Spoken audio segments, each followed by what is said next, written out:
In the 3rd year of his marriage to Victoria, their marriage certificate accidentally got soaked by coffee. Larry took the document to the Civil Affairs Bureau to get a replacement. After typing a few keys on the computer, the staff member suddenly looked up at him. "Sir, your marital status shows as single." He was stunned for a moment, thinking he misheard. "That can't be. My wife and I got our certificate here 3 years ago." The staff checked again and her expression turned a bit strange. "The system shows you are indeed single, but Miss Victoria is married." She paused. "Her spouse is listed as another gentleman named Henry. Do you know him?" Larry's mind exploded with a buzzing sound, leaving only sharp tinnitus in his ears. Everyone knew Larry and Victoria were childhood sweethearts. He was the love of her life, the one she secretly admired when she was young. And Henry was a substitute Victoria found during the 2 years Larry was studying abroad because she missed him too much. Larry held the soggy fake marriage certificate in a daze and got into his car. Suddenly, his phone vibrated twice, and a message from Victoria popped up. "Honey, I skipped out on a $1 billion deal and bought your favorite roses and shrimp dumplings. I miss you so much. Do you miss me?" He stared at the message, then suddenly laughed out loud. As he laughed, tears rolled down his cheeks. For 3 years, she asked him this question every day, expressing her love for him. But it turns out she was already legally married to someone else behind his back. He remembered when he was little, falling sick and not going to kindergarten, and how Victoria cried and refused to go to school without him, insisting on staying to take care of him when he had a fever. She said, "I'm scared to be alone without you." And on his 15th birthday, she waited outside his building in the rain all night just to be the first to wish him happy birthday when he woke up. He recalled their 18th birthday party when she had a surprise ready, hugging him under fireworks saying, "Larry, wait till I'm 22, and let's get married. Okay?" He remembered when he went abroad to study. She hugged him with teary eyes, voice trembling. "2 years. I'll give you only 2 years. When the time's up, I'll come to bring you back." Those 2 years abroad, they almost video called every day. One time he was busy with a paper and didn't answer her calls for 3 days. When he got back in touch, he found out she was hospitalized for depression. Her eyes were red in the video. "Baby, I can't live without you." He always comforted her. "I'll be back soon. Just wait a little longer." On the day he returned, he didn't tell Victoria, wanting to surprise her. But he opened the room door and saw her passionately kissing a boy in his arms. That boy's profile looked about 70% like his. The bouquet he was holding fell to the floor with a thud as he turned and left. Victoria chased in a frenzy. He didn't answer her calls, so she kept sending messages. He refused to meet her, so she stood in the rain below his building, explaining repeatedly, "It's not what you think. These years you wouldn't let me visit you. I missed you so much I found a substitute. I swear, it was just hugging and kissing. Nothing else. Larry, I was wrong, but I really love you like crazy." In the end, she stood in the rain for 3 days and nights, got pneumonia, and fainted. Even in the hospital, she refused to leave until he softened and forgave her. Afterwards, she treated him the way she always did. Until after they got married, he noticed her assistant was now Henry, the substitute she said she sent away.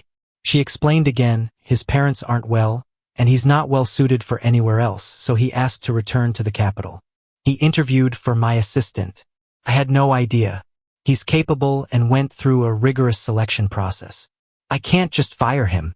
So he tolerated it once more. He never thought that by enduring, he'd turn himself into a colossal joke.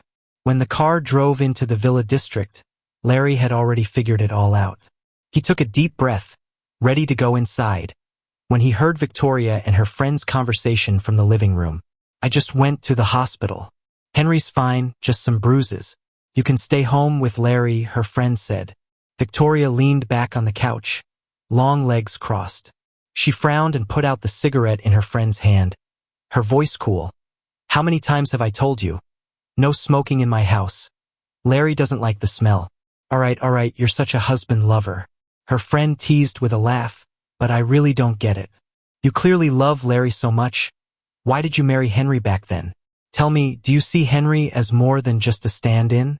There was a few seconds of silence. Then, Victoria's muffled voice came. So what if I do? I used to think he was just a stand-in, that once Larry came back, I wouldn't need him anymore. But after he was sent away, I started dreaming of him nearly every night. Eventually, I couldn't stand him not being around, so I brought him back to stay as an assistant. I can't live without Larry, but Henry, I also can't let go. Larry can be my husband out in the open, Henry has to stay in the shadows, and giving him a title as compensation, so what? Her friend sighed. Aren't you afraid Larry might find out? With his temperament, if he knows, even if you die in front of him, he won't turn back. Victoria was silent for a moment, her gaze deepening. Then I'll just make sure he never finds out. Standing outside the door, Larry felt like all the blood in his body had turned to ice. He thought he would break down and demand an explanation, yet found even opening his mouth difficult. Turns out this is what ultimate pain feels like. Like a chunk of his heart has been gouged out, yet it's still beating. He thought of how Victoria, just this morning before leaving, had stood on tiptoes to kiss his forehead. Thought of how every time she got drunk at social events, she'd collapse into his arms murmuring, "Husband, I can't live without you." Thought of how she'd warm his cold hands by holding them to her heart, saying, "It beats only for you." Turned out to all be lies. On the way back home, he even wondered if she had some hidden reason for her actions. Now he knew, she simply fell for both of them. She never wanted to choose, one was the love of her life, the other her passionate affair. Fine. Victoria was afraid he'd know, so he'd let her experience what truly never looking back means. Turning away, he walked away and did two things. First, he applied to cancel all his domestic identities. Second, he changed his name. An official told him that all the paperwork would be completed within 2 weeks. 2 weeks later, no matter how hard she tried, Victoria wouldn't be able to find him. Larry turned and left. His phone buzzed relentlessly in his bag with all of Victoria's missed calls and messages. He didn't check them, nor did he respond. By the time he got home, it was already dark. Victoria was standing in the living room. As soon as she saw him, she hurried over, clearly worried. "Honey, where were you? I came back and you weren't here. I waited for hours, almost searched the whole city to find you." Her concern seemed real. Larry stared at her, feeling like an invisible hand was squeezing his heart hard. He suddenly remembered back in high school, when she was supposed to be at a math competition. He was late by just an hour replying to her, and she quit the competition to find him, scared something had happened to him. She loved him so much, yet that love wasn't unique. His throat felt tight, even breathing was slightly painful. But in the end, he calmly said, "I went out to get something. Forgot to tell you. Sorry." Victoria finally sighed with relief and hugged him. "Why are you apologizing?" "I'm not mad, just worried." She kissed his cheek softly. "All right, honey, didn't you say you wanted sweet and sour ribs and steamed base the day before yesterday? I'll make it for you, okay?" With that, she let him go and headed into the kitchen. Larry stood at the doorway, quietly watching Victoria. The cuffs of her shirt were rolled up, and her long fingers skillfully chopped the vegetables. Her profile looked especially gentle under the warm yellow light. He suddenly remembered 3 years ago when he had just returned from abroad. Due to irregular eating habits, he ended up with a severe stomach issue that hospitalized him. Back then, Victoria, a billionaire CEO who'd never cooked a day in her life, spent a month learning culinary skills from a top chef. Once, an international video conference coincided with dinner time. She conducted the meeting from the kitchen while cooking, leaving the executives dumbfounded. She loved him like that once. But at that moment, her phone rang. Larry saw her glance at the screen, her expression changing slightly. She quickly set down the knife and wiped her hands. "Honey, there's something urgent at the company. I need to go." She untied her apron, her tone normal. She even kissed his forehead on tiptoe. "I've made 3 dishes already, you should eat. No need to wait for me." Larry nodded silently. After she left, he went to the dining table, looking at the dishes still steaming, feeling a sudden ache in his heart like it was hard to breathe. He had just recognized the caller. It was Henry. Instead of sitting to eat as she wished, He went out, called a cab, and followed. Sure enough, Victoria didn't go to the company. She went to the hospital. In the VIP ward hallway, the entire floor was cleared. Just a few doctors and nurses in white coats stood nervously by the ward door. The hospital director bent over, apologizing profusely. "Victoria, I'm really sorry. We didn't take good care of Henry, and he slipped in the bathroom.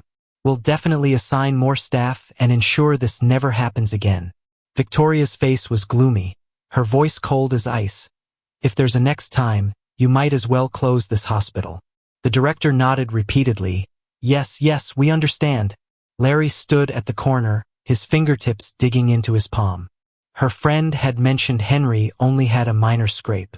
But seeing her book the entire floor and get so uptight over a minor incident, like she was ready to turn the hospital upside down. The ward door opened, revealing Henry weakly leaning against the bedhead, looking pale.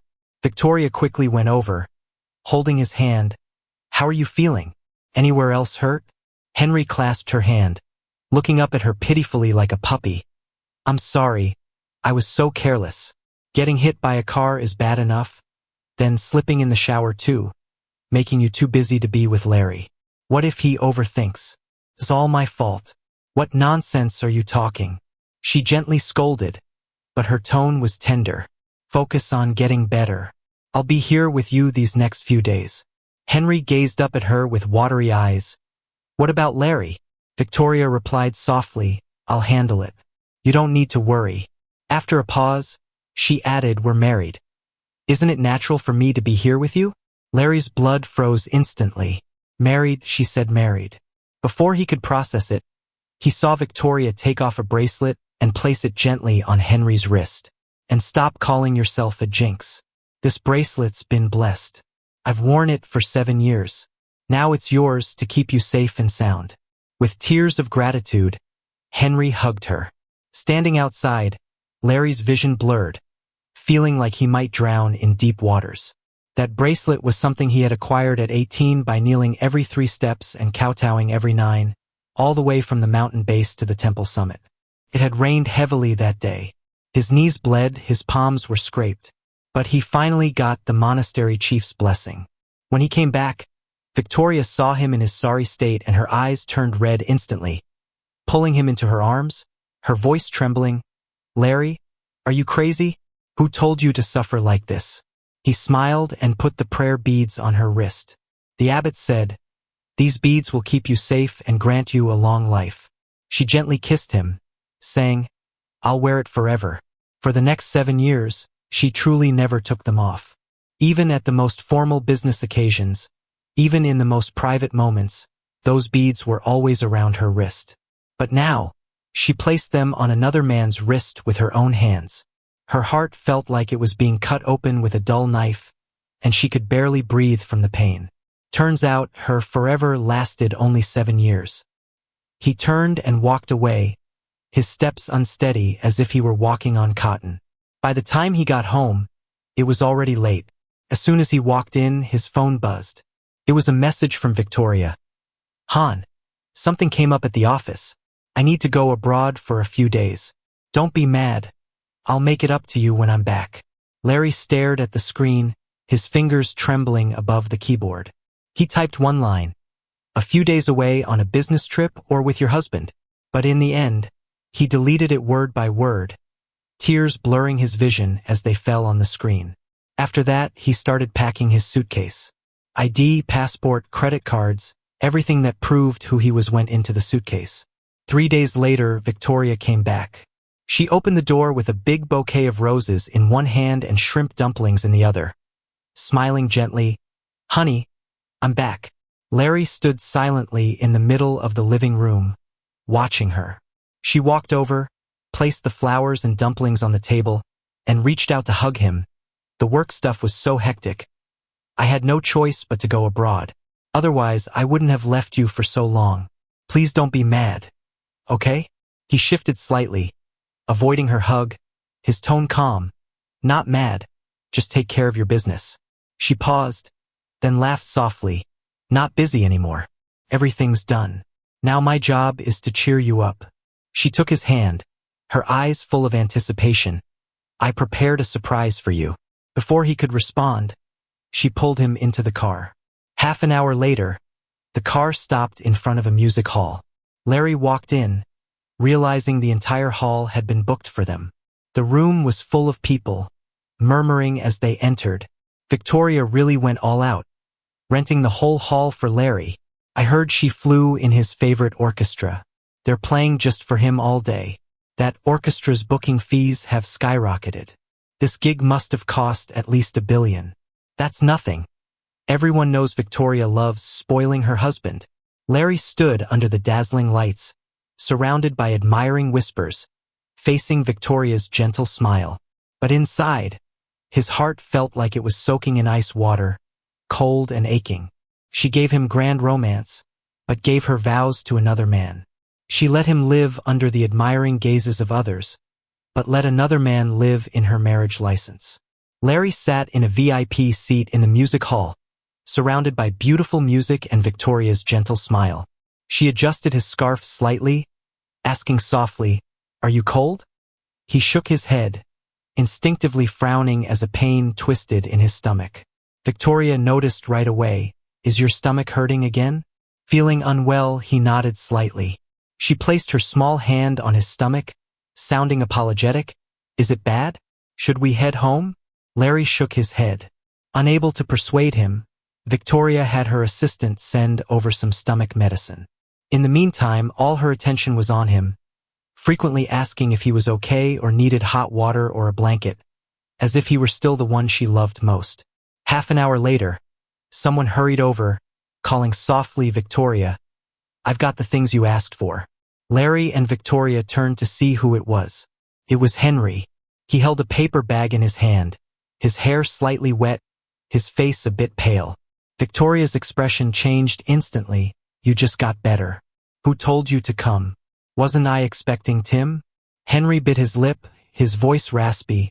"Assistant Lynn is discussing a project. I was worried Larry was in pain and that you were anxious, so I came myself." As he spoke, he carefully passed the paper bag over, adding, "It's raining out, and I forgot an umbrella, but don't worry.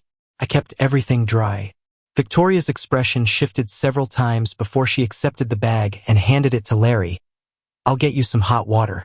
Larry said nothing, took the stomach medicine, and went to the restroom. When he came out, Victoria, who said she'd wait, was nowhere to be found. He was about to leave when he heard faint sounds from the next restroom. He walked over to take a look.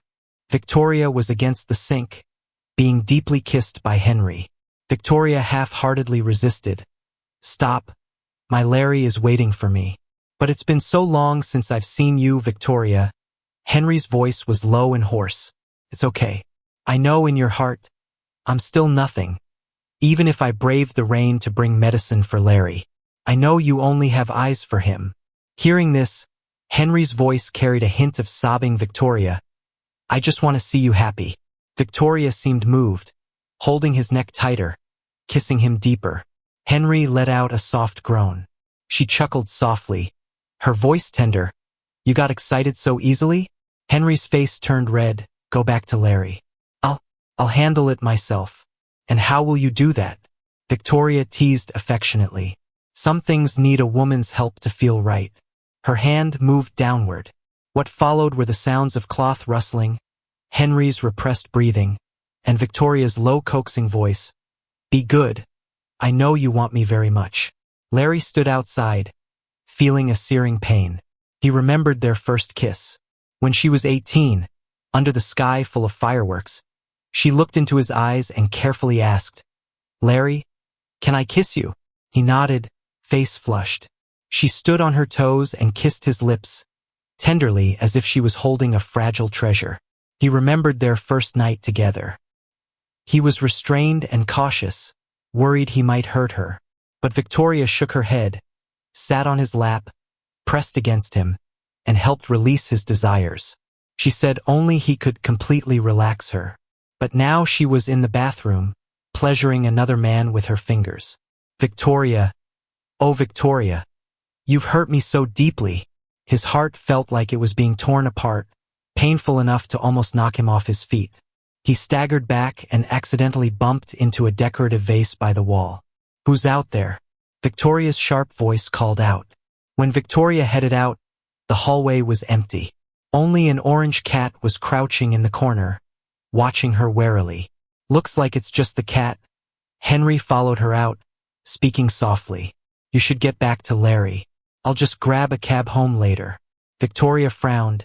"It's pouring outside. How are you going to get a cab?" "Just stay with me." Henry bit his lip, speaking in a low voice. "But Larry, who's your wife?" Victoria stood on her toes and wrapped her arms around his neck. Henry lowered his head, a somber look in his eyes. "You are." "Then listen to me." She took his hand and led him back to the music hall. When they pushed the door open, Larry was still sitting in his spot, quietly listening to the performance. Victoria sighed in relief, pulling Henry down beside him, casually explaining, "Honey, it's raining heavily outside. He likes the music too, so I thought I'd have him stay." Larry simply nodded, not exposing her lie. Throughout the concert, Victoria continued to dote on Larry, asking if he was cold, turning off the air conditioner, even whispering to see if he wanted to leave early to rest. But Larry knew her left hand was always entwined with Henry's. He suddenly thought about the first time they held hands. He was 16. It was a snowy winter night. She had climbed over the wall to his house, presenting her icy red hands to him, smiling. "Larry, my hands are freezing. Can you warm them?" He laughingly scolded her for having no shame, but held her hands tightly. She instantly tightened her grip too, never letting go. Back then, he was all she saw, and now, she held him with one hand, another person with the other. A tear fell uncontrollably down his cheek. Victoria noticed immediately, brushing her thumb gently against his face. "What's wrong?" Larry gave a silent smile, softly saying, "The music is moving." Victoria chuckled softly, her voice gentle. "Why are you always so sensitive, hm?" He didn't reply, letting her wipe away his tears. After the concert ended and the crowd thinned out, Victoria didn't take Larry home. She had instruments brought up, including a piano, cello, and violin, each incredibly valuable. "You said you liked these instruments before, so I bought them all. Do you like them?" She smiled and asked him. One of the staff quickly added, "Larry, Victoria went through a lot to get these. She bid at high prices from private collectors and borrowed some from museums." Henry stood nearby, a shadow crossing his eyes. Larry curled his lips, just about to speak. But suddenly, Henry reached out curiously, tugging at a decorative cord. "What's this?" "Don't pull that." A staff member's face went pale, but it was too late. There was a loud mechanical noise from above, and the next second, heavy lighting rigs and audio equipment came crashing down. In a flash, Victoria pulled Henry aside, shielding him as they rolled away. Larry stood rooted to the spot, watching helplessly as the shadow descended upon him. Pain engulfed him, and he fell into a pool of blood. His final conscious thought was Victoria's frantic shouting, "Larry," but he knew she was holding someone else. Larry had a long dream. In it, 14-year-old Victoria was still in her school uniform, her mouth bruised but her smile bold and carefree. As he applied ointment with red eyes, he scolded her. "Are you crazy? How could you go looking for those boys? I know you're a black belt in Taekwondo, but you shouldn't be fighting like that, not even if you were Ultraman." She raised an eyebrow, unconcerned. "Why shouldn't I? They bullied you. That's not okay." The young girl's eyes blazed with heat and determination. "Even though I'm a girl, you're my future husband. As long as I'm here, you won't be harmed." In the dream, Larry's face was wet with tears, unable to help calling her name Victoria. "Why are you always so good to me?" But she seemed unable to hear him, taking the hand of 14-year-old him and walking away. Abruptly, the scene flipped. In reality, Victoria was shielding Henry, leaving him injured, with blood tainting his vision. He jolted awake, tears soaking his pillowcase. Before he fully gathered his wits, he saw Henry in the hospital room, covering his face in guilt. "What do I do? It's all my fault. I shouldn't have pulled that cord. If I hadn't, Larry wouldn't be hurt. Whatever you want me to do, I'll do it." Victoria wiped his tears helplessly. Really? Henry nodded. Yeah, I made a mistake and I have to own up to it or I just can't sleep at night. Victoria chuckled softly and hugged him. Then, call me honey. Henry froze. What? Say it. He turned his eyes away and mumbled, honey. Victoria ruffled his hair, her voice gentle. Since you called me honey, you gotta listen to me. I've got my own way of handling this. You don't need to worry about it. Henry could only leave. Larry watched the whole thing quietly, accidentally knocking over the water cup on the bedside table with his fingers. Victoria turned around quickly, realizing he was awake. She hurried over, concern filling her eyes. Larry, how are you feeling? Is anything hurting? She held his hand, sounding regretful. I'm sorry. Things were chaotic. I mistook someone else for you. Larry closed his eyes, not calling out her lie. He just asked softly, where's Henry? Victoria's face changed slightly, thinking he wanted to cause trouble for Henry. She explained instantly it wasn't intentional on his part, but it was wrong. I've punished him sternly. Larry recalled her making Henry call her honey earlier, thinking, was that the punishment? Pretty harsh, I guess. He didn't say a word. He didn't furiously question why she mistook someone else or accuse her of favoritism. He just calmly said, I'm hungry. Victoria was stunned. She stared into his eyes and finally sensed something off. He was too calm like a still pond.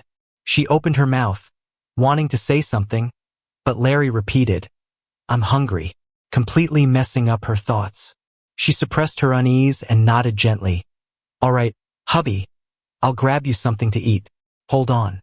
She grabbed her keys and rushed out.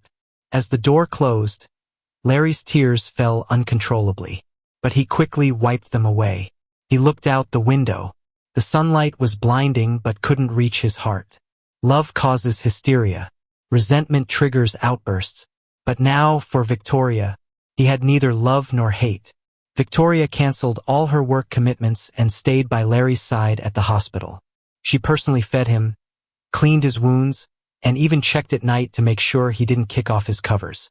But Larry remained calm throughout. Come discharge day, Victoria felt he must be suffocating. She threw a grand party to celebrate his recovery. The ballroom was lavish and opulent. Towers of champagne were stacked high. Guests mingled in their finest attire, all envy and admiration. Victoria was spoiling Larry to the core, they said. Rumor had it all the gifts were limited editions, with some being auction highlights. Larry was one lucky man. Standing in the crowd, Larry didn't crack a smile. Victoria couldn't hold back any longer. She pulled him aside and asked quietly, Are you still mad? She softly rubbed his wrist, her tone placating.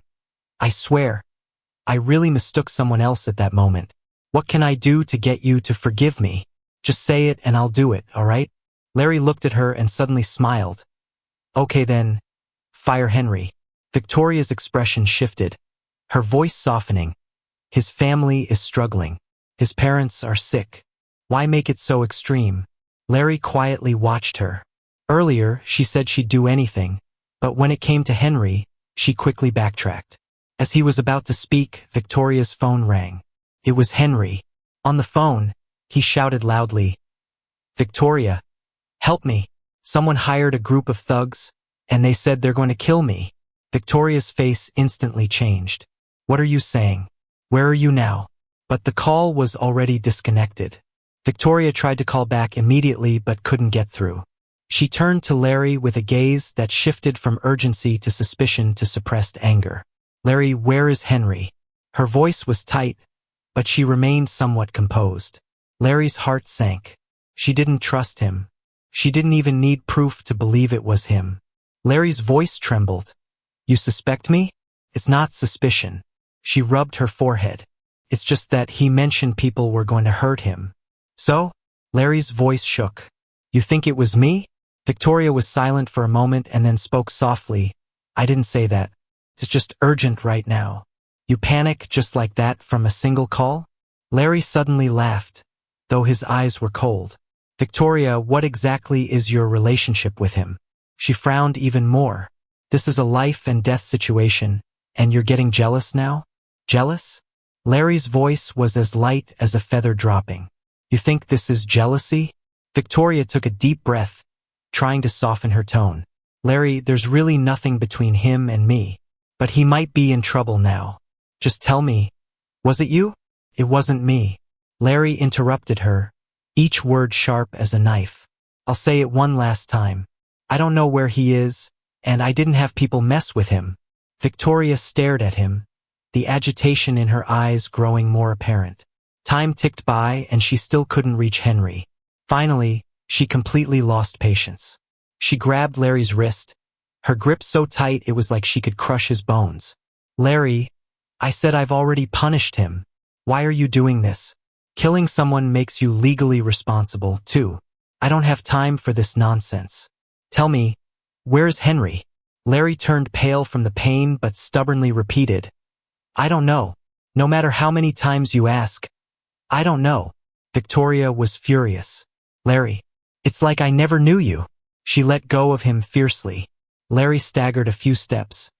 His lower back slammed into the sharp edge of a table, and his forehead hit the sharp edge of a decoration. Blood gushed out instantly. There were screams around them. Victoria. Larry is hurt, but Victoria ignored them. She walked out without looking back, making calls and barking orders. Pull up the security footage now. Find out where Henry was last seen. Larry steadied himself with the table's edge, slowly standing up.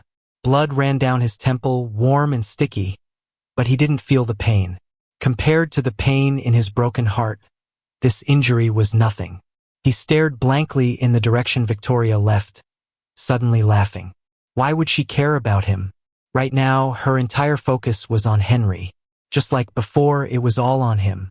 People rushed forward, wanting to take him to a hospital, but he gently shook his head, pushing away every helping hand, and walked out of the hall alone. Just as he stepped out, there was a loud crash from behind. Larry turned back and saw a plaque that read Victoria loves Larry forever fall heavily to the ground and shatter in two. Looking at the plaque, he suddenly started laughing. As the laughter continued, tears began to fall. Victoria, you're forever. Turns out it's so short. Larry went home alone. He silently treated the cut on his forehead, then began packing. The collectibles, rings, watches that Victoria gave him, the cards she handwrote, the albums they took together, everything related to her was packed into boxes, taken down, and thrown into the dumpster below trip by trip. After dumping the last box, the night wind, carrying tiny snowflakes, bit into his cheeks. Standing under the streetlight, he thought it was all a joke. What used to be treasured memories were now just junk in a garbage heap. As he turned, a sack was suddenly pulled over his head. Before he could struggle, pain shot through the back of his neck, and he blacked out. When Larry came to, he was still in the sack, his hands tied behind him, his mouth gagged. Through the gap in the sack, he saw Victoria and Henry sitting high on a couch, surrounded by bodyguards. Victoria, we caught him. This is the thug leader Larry sent to mess with Henry, a bodyguard reported respectfully. Henry clung to Victoria's hand, his voice timid. Victoria, maybe we should just let it go. You came in time and nothing really happened to me. Victoria sneered, no way. Her slender fingers stroked Henry's cheek lovingly, in a tone overly gentle. I can't bear to hurt Larry, but since he dared to mess with you, I need to settle the score. If these are the people he hired, I'll make an example out of them so he won't dare do it again. Larry felt an icy chill run through his body. He finally understood. This was all Henry's setup. Henry pretended to be attacked by thugs, then bribed someone to kidnap him, telling Victoria he was the thug leader to get her to unknowingly torment Larry. He struggled desperately, trying to call out Victoria's name, but his mouth, stuffed, could only make weak whimpering sounds. Henry sighed empathetically, then, take it easy on him. He's still Larry's man after all. Victoria's eyes turned cold. Easy? No way. He dared to hurt you. I'll show him a fate worse than death. In the next moment, Larry was dragged to a high platform. Below was a swimming pool several feet deep, its icy water reflecting the harsh, white lights. Still in the sack, bound with ropes, he was shoved off the edge of the platform. The cold water rushed into the sack, and the impact felt like a heavy blow to his insides. Water flooded in through his nose and mouth, making his vision go dark and his lungs feel like they were being pierced by needles. It hurt so bad he curled up instinctively. Help! Help! His weak cries were drowned out by the water. The sack got heavier as it soaked up the water, weighing him down like a lead block. He struggled desperately, but the ropes just got tighter, choking him, cutting off his air. Just when he was about to pass out, the rope suddenly tightened, pulling him hard out of the water. He coughed violently, water mixed with blood spraying from his lungs. Before he could catch his breath, he was pushed down again. Once, twice, 3 times. Each time going under felt like being thrown into an ice pit, and each time being pulled up felt like being skinned alive. Over and over, it was torture. Larry was losing consciousness, his ears buzzing, and his lungs burning like they were going to explode. When he got pulled up one more time, Henry finally couldn't stand it and called out to stop. Enough, Victoria. Stop torturing him. Victoria just sneered. Not done yet. She grabbed the iron rod handed to her by the bodyguard and walked over to Larry. You mess with me, you pay the price. The first blow landed hard on his back, making Larry arch like an electric shock hit him. The pain exploded from his spine and spread to every inch of him. He bit down on the cloth in his mouth but still let out a muffled groan. Each hit was relentless, aiming to break his bones and shatter his organs. He could feel the warm liquid trickling from his lips, dripping down his chin onto the floor. 99 blows in total, delivered by her own hand. By the end, Larry didn't even feel pain anymore. His mind was a fog, and he could barely see. His body felt shredded, like it had been through a meat grinder. When the last blow landed, he collapsed like a rag doll, the pool of blood beneath him spreading, soaking his clothes and staining the ground. She lifted her shiny leather shoe and crushed the exposed fingers beneath it. The crack of bones was clear as day. Larry convulsed in agony, unable to even scream.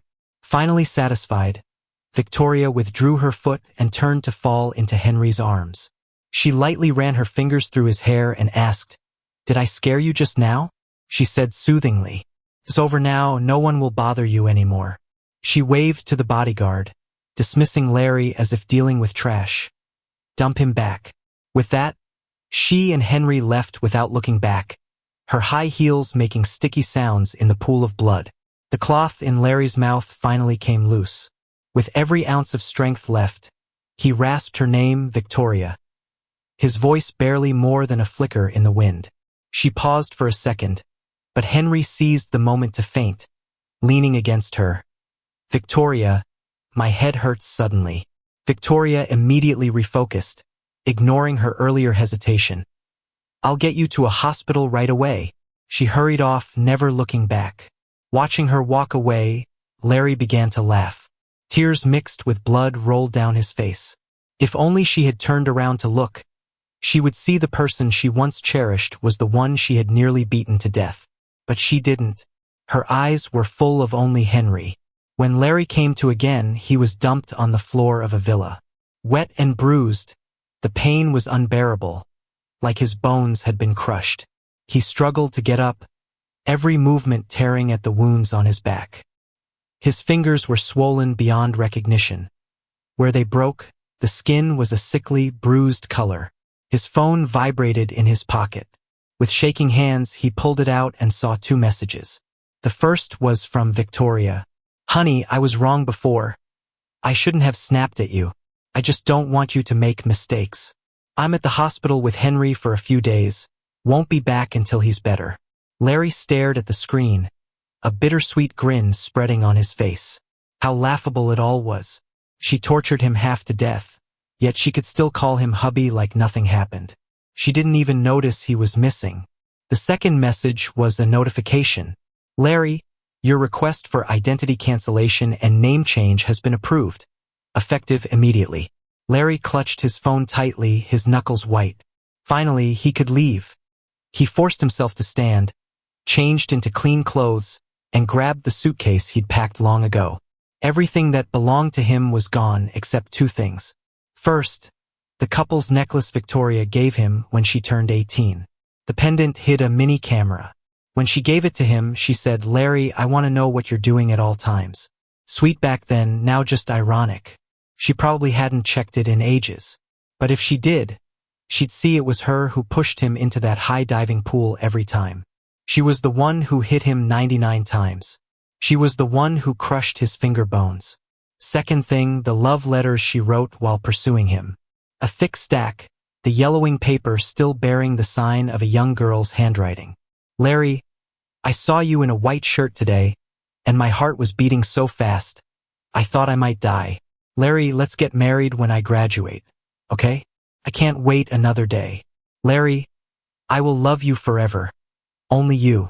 Larry gently touched those words, suddenly remembering when she hugged him with teary eyes at 18, saying, "Larry, I can't live without you."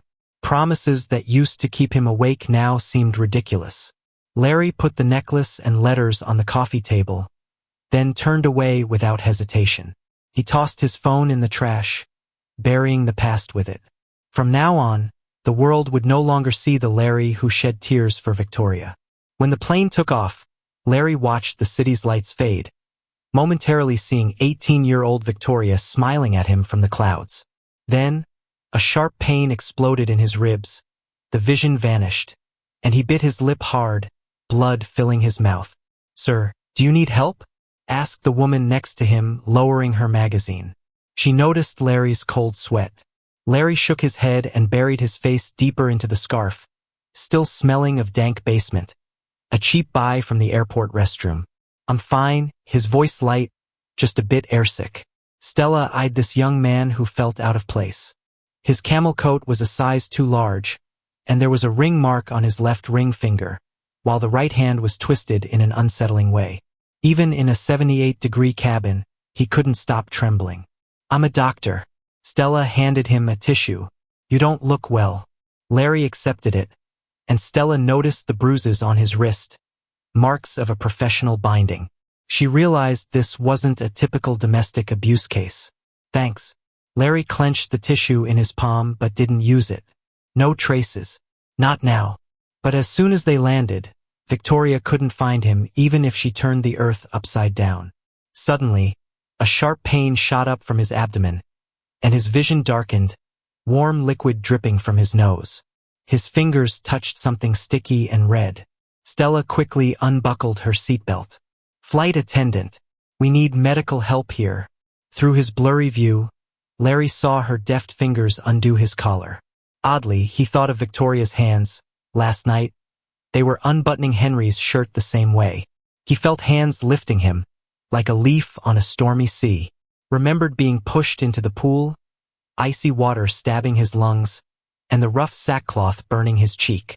The worst was Victoria's words. "Anyone who touches me pays the price." Each word a dull knife to his heart. Before losing consciousness, he heard his own hoarse laughter. Ironic, the rib Victoria broke was now stabbing his lung. She always said she'd protect him, yet ended up being the one who hurt him the most. The cabin lights shook above. Stella, sweaty, was watching the stranger slipping away and couldn't do nothing. "Do we need an emergency landing?" whispered the attendant. Larry convulsed violently. Stella held him down and told the attendant, "Contact the airport for an ambulance. He has multiple fractures and internal bleeding." She was cut off by a grip on her wrist. Those unfocused eyes locked for a moment, filled with a shocking resolve. "No, hospital," Larry wheezed, blood frothing from his mouth. "Please." Stella froze, nodding as if under a spell.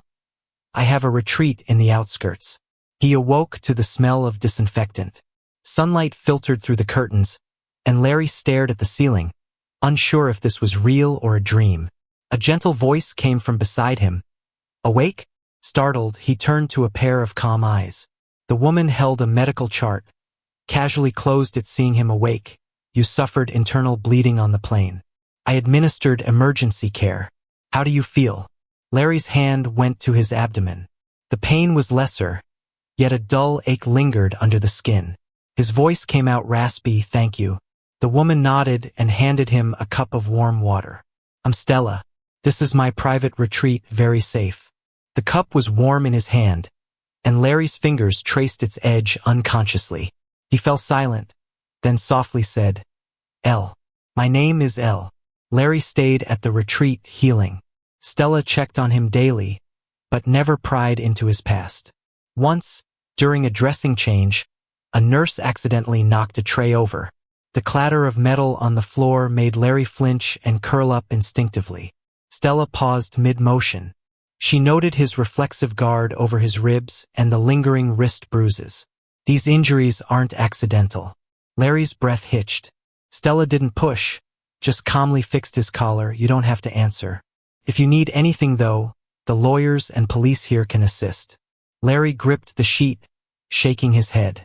Stella left without another word, and just at the door, Larry called softly, "Thank you." She turned, saw a faint smile on his pale face, but he added, "No need, really." Days at the retreat passed almost dreamlike. Larry recovered gradually, sometimes sunbathing in the garden. One afternoon, as he walked by the conference room, he overheard Stella arguing with someone. "They're sticking to the price. We can't bend. But market data clearly shows they're overvalued by at least 30%. Larry halted. On impulse, he pushed open the door, and everyone's eyes turned to him. Stella frowned. "L?"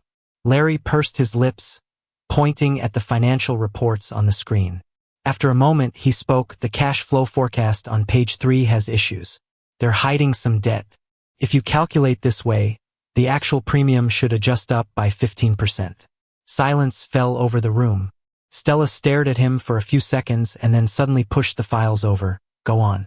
The next day, Stella slid a contract in front of him. "The merger deal's sorted. If you're interested, you could come on as a strategic advisor at my company." Larry paused, then suddenly smiled. "Aren't you afraid I'm a corporate spy?"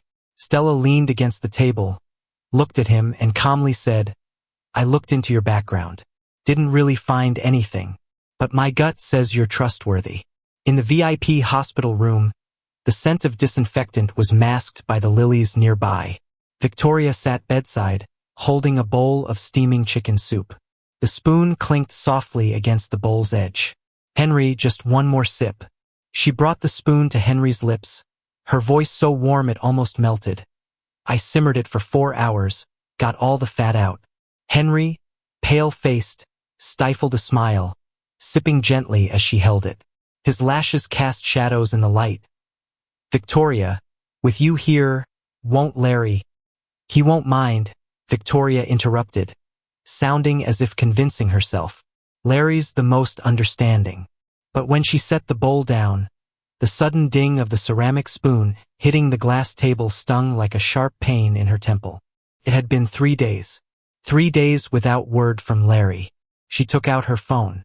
The lock screen lit up, showing Larry's peaceful sleeping face. 5:03 p.m. "Babe, I'll be home late." 10:47 p.m. "Still mad?" Next day, 9:15 a.m. "Larry, pick up, please." The last message from this morning. A lonely green bubble at the top of the chat. "I need to make a call." She suddenly stood, her skirt tipping over a stool. At the end of the hallway in the fire escape, Victoria pressed dial for the 3rd time.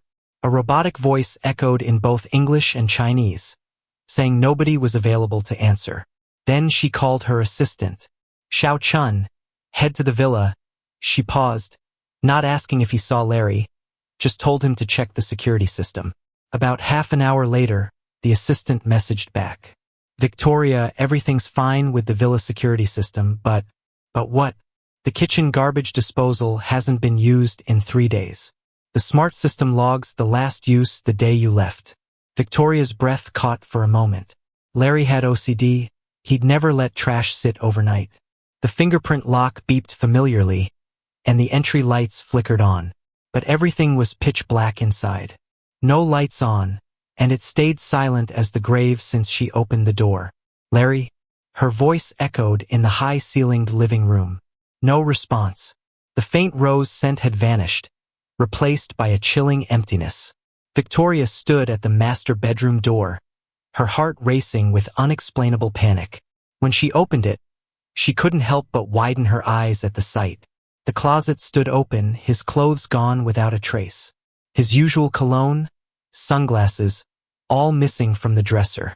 The photo that was usually by the bed, to now lay alone frame. Her heart sank. She rushed to the study, yanked open drawers, passport, ID, bank cards, everything proving he existed, gone. On the coffee table lay just two things quietly, a necklace and a bunch of yellowed love letters. Victoria's hand shook as she picked up the necklace. She'd given it to him on his 18th birthday. He never took it off. Now Larry was nowhere, hanging only there like a ghost. Victoria refused to believe the worst possibility. She pulled out her phone, dialing the assistant again. Find Larry's whereabouts, now. Use every connection, turn the earth upside down if you have to. On the phone, there was a quick acknowledgement, the sound of typing only in her ear. No time felt as long to Victoria as it did then. After a moment, her assistant's hesitant voice came through. Victoria, Larry's identity info has been deactivated. Deactivated? Why would Larry suddenly deactivate his identity? What happened while she was away? Victoria's lashes trembled, her hand unknowingly clenched, turning pale. The sting in her palm reminded her of something. The necklace, it could have a clue about Larry's whereabouts. She turned abruptly, racing to the study, pulling up the footage. But what she saw in the footage made her mind go blank. In the video, Henry stood at the brink of a platform, a cold smile on his face, and a struggling person in a sack. As the fabric slipped off, she recognized that face. Victoria's breath hitched. The pale face, the messy hair, the blood on the corner of his mouth. It was Larry. He looked her way, lips trembling as if to say something before she pushed him herself. The sound of splashing echoed in the monitoring room, leaving only a sharp ringing in Victoria's ears. She clenched onto the necklace, her knuckles white, a metallic taste rising in her throat. Suddenly, as if realizing something, she dragged the progress bar and stopped suddenly. Henry's smile was so explicit, almost mocking the Victoria before the screen. Her breath grew rapid as she stared at this once unfamiliar face. Then the phone rang again. Victoria heard her assistant's voice coming through the phone from the hospital, but she cut it off sharply. Get the car ready. Her voice was so hoarse it was almost unrecognizable. I'm heading over now. The tires screeched harshly against the road. Don't worry. She can't find anything. I destroyed that bitch's medical records ages ago. Yeah, and the security footage at the villa is wiped clean. Serves him right for being so oblivious. It's like every word was a poisoned needle, bursting her delusion to pieces. The door to the room was suddenly slammed open. Victoria stood at the entrance, her face dark and ominous. Henry's phone clattered to the floor. Victoria? How did you? You know that was Larry. Victoria's voice was raspily terrifying, like a demon risen from hell. Henry's face went pale, his fingers clutching the bedsheet in unconscious terror. I don't know what you're talking about. The person in the bag. She grabbed his wrist harshly, almost crushing the bone. You knew it was him all along, didn't you? Tears sprung to Henry's eyes. Victoria, you're hurting me. But Victoria wasn't listening. With bloodshot eyes, she bore into him. Answer me. I just loved you too much. His voice was broken with fear. I was afraid he'd take you away. Couldn't let that happen. Victoria's look of disgust fell on Henry before she let go of him like he was something filthy. Her eyes scanned the room before settling on the fruit knife on the nightstand. The knife's cold reflection captured her twisted expression and Henry's sudden terrified eyes. You can't, he stammered, scrambling backward as the four-stand crashed to the floor. In Victoria's office, the light was cold white. Her desk was covered with documents detailing how Henry had subtly sowed discord between her and Larry. Among them was a stack from a private detective. Photos, recordings, bank transfers, and even testimony from those thugs. Henry hired us, one had said, to put on a show. The money was good. He wanted us to act like we'd beat him down, but it was just an act. He promised extra if Victoria bought it afterward. Victoria's fingers whitened as complex emotions swirled in her eyes. All along, this was Henry's production, and she had pushed the person she loved into the abyss. Henry was escorted into the office by bodyguards, still trying to please her with a smile. "Victoria, what's so urgent?" Before he could finish, a stack of papers hit him squarely in the face. "Explain." Victoria's voice was chillingly cold. Papers scattered on the floor. Henry glimpsed a photo and a bank transaction that froze his smile. "I can explain." He frantically crouched to gather them, his fingers trembling. "Someone framed me. It must be Larry. He hates me, so he—" "Larry?" Victoria's gaze remained fixed on him, unexpectedly calm. She pulled a recorder from her drawer and pressed play. "That bastard deserved it." Henry's sharp, venomous voice filled the office. Henry's face went ghostly white. Summoning a feeble smile, Henry tossed the evidence aside and approached Victoria slowly. "Victoria, you have to believe me. I didn't do those things." Meeting Victoria's icy stare, his voice came faster. "You have to believe me. I love you so much." "Love?" Victoria seemed puzzled. She grasped his chin. "You do something like this and dare talk about love? Isn't that just sick? And what about you? Thinking you're someone special?" Henry suddenly lifted his head, his innocence replaced by fierce hate. "Victoria, you came to me. You used me as a stand-in, made me think you loved me." He shook free from her hold, mocking her. "You're blind, unable to tell real love from fake, putting on all these tragic airs. For what? Larry's long gone. He'd rather leave everything behind than look at you again." Victoria's eyes contracted severely, her chest like it took a massive blow. Henry laughed even more caustically. "You know what he left behind before he went? That necklace, right? The one with the camera inside? You saw the footage. Every single hit, wasn't it you who did them?" Silence suffocated the room for a few seconds. Victoria started laughing suddenly. She stood deliberately, approaching Henry and reaching up to gently caress his face. A lover's tender touch, accompanied by an ice-cold gaze. "You're right. I was blind." Her voice was soft, almost lovingly. "It's time to correct my errors." Before Henry could understand, the door opened again, and two bodyguards moved forward, tying him tightly with rough rope. Henry's eyes widened as he nearly collapsed under the pressure. "Victoria, you can't do this to me. I'll give back the money." Victoria took a step back, her face expressionless as she watched his hands being cuffed. "Give it back? You think it's about the money?" She leaned close to his ear, her whisper dripping like venom off her tongue. "I'll show you what it means to wish you were dead." Victoria stood in the hallway of the mental hospital, the fluorescent light casting long shadows. She held a file detailing every crime Henry had committed over the years. Embezzlement, fraud, assault, even how he meticulously framed Larry. The door to the ward opened, and Henry was huddled in the corner, his face wrapped in bandages from self-inflicted wounds. Seeing Victoria, a glimmer of hope passed through his eyes. "Victoria, are you here to rescue me?" He crawled a few steps but only collapsed from weakness. Henry lay on the floor, filthy, fingers clutching the hem of Victoria's dress. Victoria didn't respond. She slowly crouched, looking down at him with an icy gaze. Her voice was steady, calm. "Henry, do you know why I'm here?"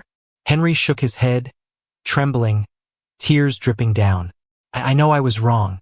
I really know." "Wrong?" Victoria laughed coldly, tossing the file in front of him. "This is what you call knowing you were wrong?" Henry glanced at the file's content, and his face turned ghostly white. "No, this wasn't me. Someone set me up. Victoria, you have to believe me." "Believe me? Set you up?" Victoria leaned down, gripping his chin hard enough to break bone. "Do you think I'd fall for your lies again?" She released him, wiping her hands with a handkerchief, disgust etched on her face. The gesture cut into Henry, his eyes narrowing as he lunged at her, only to be kicked away violently. He fell to the ground, screaming hysterically, "Victoria, you can't do this to me. I love you so much. I did everything for you." "For me?" Victoria's eyes went cold. You destroyed everything between Larry and me for your selfish desires. That's for me? In that case, it's my turn to do something for you. She turned to the doctor at the door, nodding. From today, I'll personally oversee his treatment. With deference, the doctor handed over a new medical file. Victoria opened it to the first page. It read, Patient 0487, Treatment Plan, Electroconvulsive Therapy, Medication Control, Lifetime Confinement. Henry started to struggle frantically. No, you can't do this to me. Victoria, I curse you. Curse you to never get Larry's forgiveness. Victoria left the hospital room without looking back, while Henry's heart-wrenching cries echoed behind her. She stood in the hallway and lit a cigarette, the smoke swirling around her unclear gaze. Her assistant approached cautiously.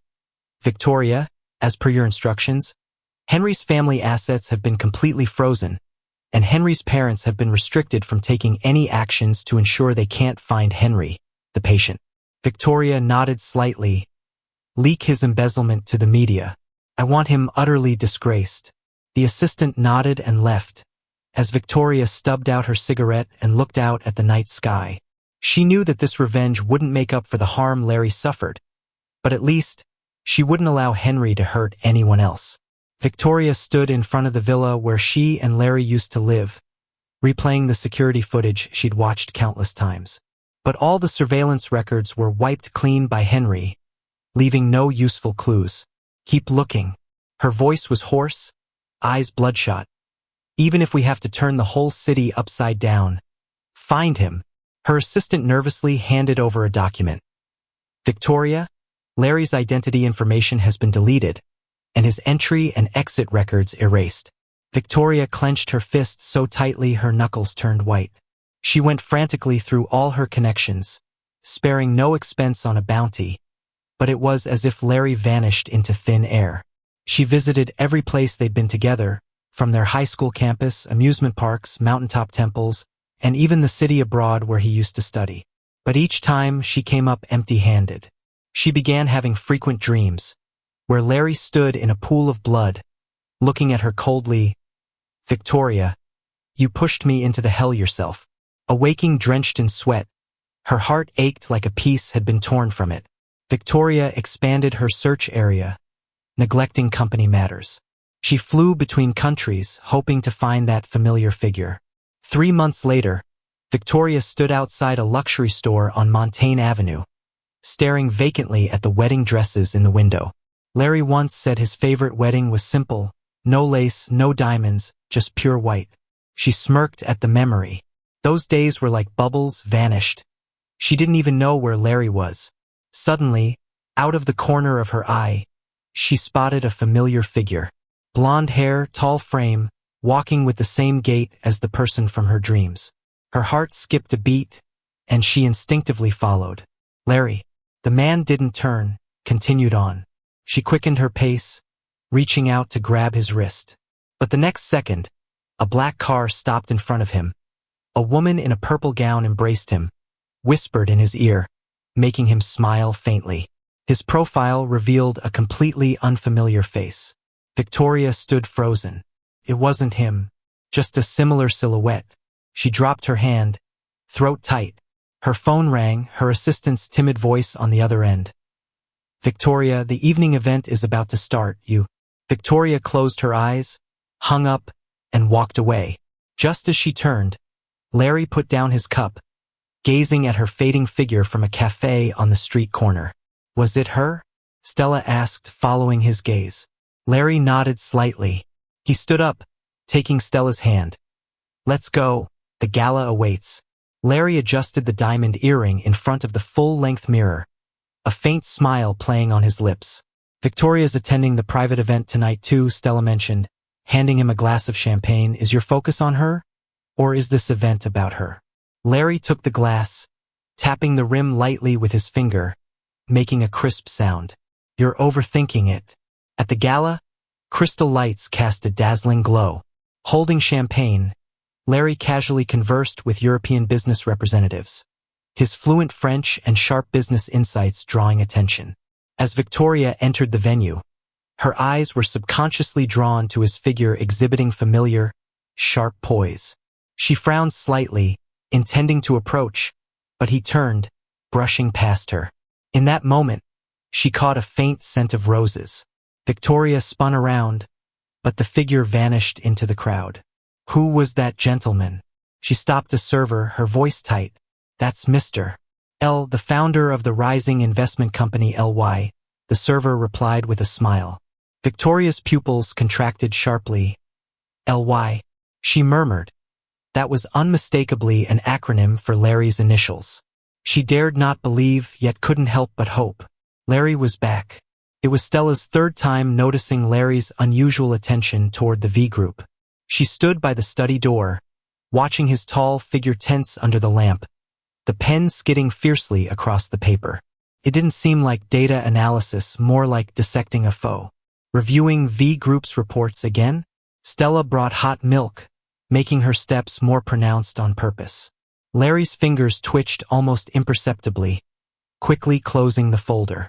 Just routine analysis, he said, taking the milk, smiling perfectly, learning about future competitors.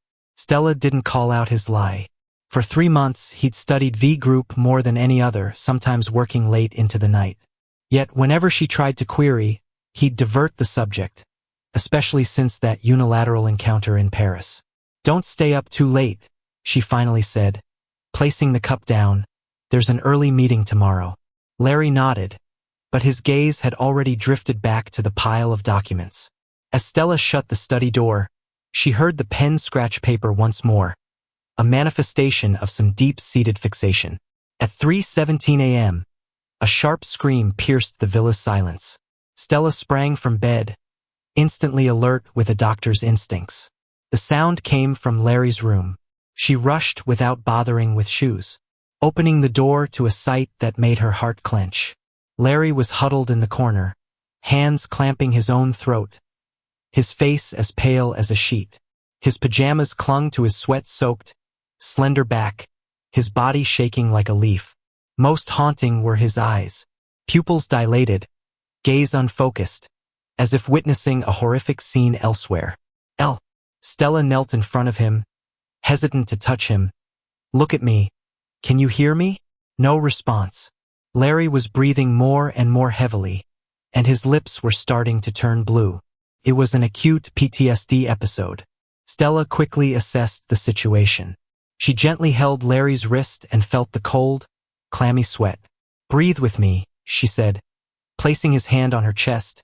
Feel my breathing pattern. Take it slow. Stella purposely slowed her breathing, her chest rising and falling steadily. She could feel the uneven scars on his wrist. After a minute or two, Larry's breathing finally began to match hers. His pupils refocused, and realizing who was in front of him, he jerked his hand away. I'm okay, he rasped, instinctively pulling down his pajama sleeve to cover his wrist. Sorry, it was just a nightmare. Stella didn't call out this flimsy lie. She got up to pour a glass of water and added a few drops of calming essential oil to the nearby diffuser. Have some water. She handed it to him, deliberately keeping a safe distance. I'll get you a towel. When she returned from the bathroom, Larry had moved to the window's single chair, holding the glass and staring out at the night. Moonlight outlined his profile, casting a small shadow under his eyelashes. Stella draped the towel over his shoulder and sat in an armchair opposite him. Do you want to talk about the nightmare?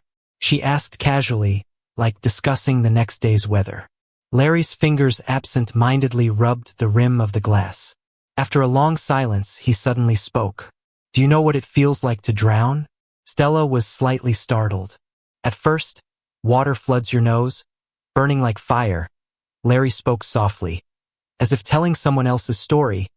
Then your lungs start to spasm, trying to breathe but only taking in more water. The worst part is, he looked up, feeling your life slip away, powerless. Stella noticed his left ring finger was unnaturally twisted, a deformity from a fracture that had healed poorly. I dreamt. Larry suddenly stood up, walking to the desk, pulling a manila envelope from the bottom drawer. You should see this. Stella took the heavy envelope, emptying it to find a stack of photos, medical records, and a coffee-stained marriage certificate copy. So this was your original name. The words disappeared from Stella's lips as the shock overcame her. Larry lay in a pool of blood, with a gruesome wound on his forehead and a carpet-stained dark red beneath him. The medical report stated 3 rib fractures, a shattered right index finger, and water in his lungs. This is Victoria's handiwork. Larry's voice was unusually calm. She's my ex-wife. Larry paused, then looked at the marriage certificate. No, we weren't really anything, he said with a self-deprecating chuckle. She thought the person in the sack was a thug who'd wronged her husband, but it was actually me. Stella flipped to the next page, seeing a surveillance snapshot.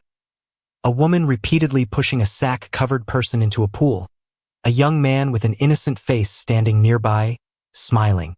Henry, Larry pointed at the man, her legal husband. And me? Just a joke.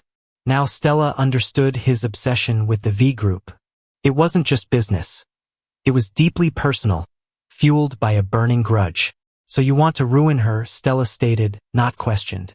Larry walked to the window, the moonlight casting a long shadow. I want her to know what it's like to have nothing. His fingers lightly grazing the pane. Lose the company, lose her reputation, lose. His voice trailed off.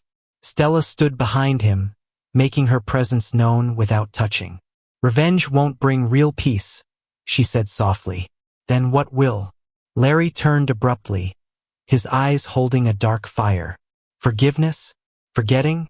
He pulled down his pajama collar, revealing a brutal scar below his collarbone. She did this with an iron rod. 99 times. She counted clearly. Stella looked at the scar, then suddenly pulled him into a hug. Larry tensed for a moment, then seemed to collapse, drained, into her chest. I'm not trying to stop you, Stella said, her chin resting against him. I just don't want to see you consumed by hate. She gently held his deformed finger. These scars, they shouldn't define your life. Larry didn't answer, but Stella could feel the dampness spreading across her shirt. Outside, the eastern sky began to brighten. Stella watched Larry, finally at peace, in her arms and made a decision. Show me your plan, she said, all the details. Larry looked up, surprise flickering in his red, swollen eyes. If this can truly help you let go and start fresh, Stella wiped away his tears. I'll help you. As the first rays of sunlight filtered through the curtains, Larry was explaining V Group's share structure to Stella, going over his acquisition strategy. His voice was still hoarse, but a clarity returned to his gaze. The sunlight catching on scattered papers, lighting up the soaked marriage certificate. Larry stared at it for a moment, then tossed it into the trash. Larry stood at the floor-to-ceiling windows of LY Group's top floor, overlooking the city. His reflection appeared in the glass, holding a glass of red wine that swirled the deep crimson liquid, reminiscent of the blood he once lay in. An assistant knocked and entered, respectfully offering a file. Larry, V Group's stock price dropped another 5%. The market's not favoring Victoria's recent decisions. Larry took the file, a cold smile on his lips. Good. He reviewed V Group's recent financial report, tapping a line of numbers. Victoria's already selling assets to cover the funds Henry misappropriated, he said. Keep selling our V Group bonds. He closed the file, voice calm. The assistant hesitated, but if V Group collapses too fast, we'll also lose on our investments. Larry looked up, a sharp glint in his eyes. I don't care. All he cared about was seeing Victoria slowly lose everything she once valued, just like he lost everything. In her office, Victoria stared at the computer screen as V Group stock plummeted. Shareholder calls flooded in, annoying her to the point of silence. Find out who's pulling the strings behind this, she said coldly to her assistant. The assistant's forehead was sweating. We checked. The funds are from a new investment company in Switzerland. It's got a deep background, but we can't find the actual person in control. Victoria frowned, then something clicked. Company name? Oh, what? She murmured the name repeatedly, seeming to realize something, her pupils trembling slightly. Larry. Her pupils suddenly contracted, and her fingers unconsciously gripped a pen tight, ink seeping through the document. Is it him? Is he back? Larry sat in a private room, across from V Group's former financial director, Bob. Bob rubbed his hands, eyes darting around. Larry, you promised me. Larry chuckled softly, sliding over a check. Here's the deposit. Once it's done, you'll get the rest. Bob greedily eyed the numbers on the check, nodding repeatedly. Don't worry, Victoria's trying to keep the stock price stable. She's about to mortgage core patents. If I just… No, Larry interrupted, his tone gentle but indisputable. I need you to help her. Bob stared, stunned. What? Help her stabilize the stock price. Make her think the crisis is over. He sipped his red wine, eyes cold. Then, when she's most relaxed, strike. The next day, Victoria watched the suddenly stable stock prices, her brow furrowed. We found out, the assistant reported. Bob contacted a few institutions to invest. Bob? Victoria was silent for a moment, then sneered. Where would he get the connections? The assistant shook his head. Not sure, but the funds are real. They've temporarily eased our pressure. Victoria walked to the window, the city lights bright against the night. Something felt off. Check. She turned around, her face not showing any relief from the stock price rebound. Find out which institutions Bob contacted. Quickly. Outside, the night felt heavy, like the calm before a storm. Larry took the document Stella handed him, glancing over with a small smile. Victoria's suspicious, as expected. Stella raised an eyebrow. Ready to pull the net? Not yet. He closed the document, looking out into the night sky. I want her to come to me personally, just like he once asked her to turn back. As it turned out, Victoria's instincts were spot on. As V Group stock price slowly stabilized, those institutions, as if on cue, withdrew their investments. V Group stock prices plummeted to a historic low. Victoria stood before the floor-to-ceiling window, her hands slowly tightening into fists. Her assistant dared not make a sound behind her. What about Bob? He's unreachable. With those words, the office was plunged into dead silence. The assistant couldn't wipe away the sweat from his forehead. He realized that revealing what he found might end his career. Were those institutions identified? They were. The assistant closed his eyes, placing the documents on the desk. Victoria, those investment institutions, they're all backed by different companies. But those companies, they all fall under LY. Victoria listened, surprisingly calm. Her intuition told her that LY was Larry. Larry was here for revenge. If that's how it is. Victoria stood beneath LY's company building, her suit slightly wrinkled, eyes tired and red. She'd been waiting here for 3 days. The reception politely yet coldly rejected her appointment requests, and security stopped her every attempt to force her way in. But she couldn't take it anymore. Move, her voice was low and dangerously calm. Before security could react, Victoria pushed her way past them, striding towards the elevator. Today, she had to see Larry. The door to the top floor office was flung open. Larry sat by the floor-to-ceiling window, back to her, a pen slicing sharply across a document. Victoria, he said, without looking back, his voice steady, trespassing in another's company. I can call the police. Victoria's breath hitched. That voice. She'd heard it countless times in her dreams. Now it was so close, yet cold like a stranger's. Larry, she rasped, taking a step forward. I know it's you. Larry finally turned around. The sun poured down behind him, outlining his tall silhouette. He's gotten even more handsome, but the guy who used to hold her and say he loved her seems like he's vanished. He corrects her, tapping the nameplate on his desk. Or you can call me Larry. Victoria's chest rises and falls heavily. I figured out Henry's deal, she says, stepping quickly forward and leaning on his desk. It was him. He orchestrated those dramas. He's been lying to me all along. I actually thought that thug was someone you sent to harm him. Larry looks at her silently, showing no emotion. Victoria's voice grows quieter. If I had known it was you, how could you what? Larry suddenly smiles. How could you push me off the high stage yourself? How could you break my ribs with an iron rod? Or maybe, How could you crush my fingers? He picks up a remote, pressing a button lightly. The office's projection screen slowly comes down, revealing a scene where a sack drops, exposing Larry's pale, bloodied face. And Victoria looks on coldly, with Henry standing behind her, a triumphant smirk on his lips. Then the scene with the iron rod falling, Larry curling up in pain with faint groans. Victoria's face turns ghostly pale. Want me to keep playing it? Larry rests his chin on his hand, speaking lightly. I got plenty more. Like the part where you hug Henry and have him call you hubby? Victoria is at a loss for words. She looks at his indifferent expression, then suddenly drops to her knees with a heavy thud. I'm sorry, she says, her voice trembling, fingers tightly grasping the edge of his desk. I really didn't know. Larry looks down at her, suddenly finding it funny. The once high and mighty executive Victoria is now kneeling before him, like a defeated stray dog. Victoria quickly shuts her eyes. After a long silence, Victoria raises her head. Larry, what will it take for you to forgive me? Larry takes a document from a drawer, sliding it across to her. V Group Equity Acquisition Agreement. Sign it, he says dispassionately. All your shares, I'll buy them at market value. Victoria is taken aback. You want V Group? No.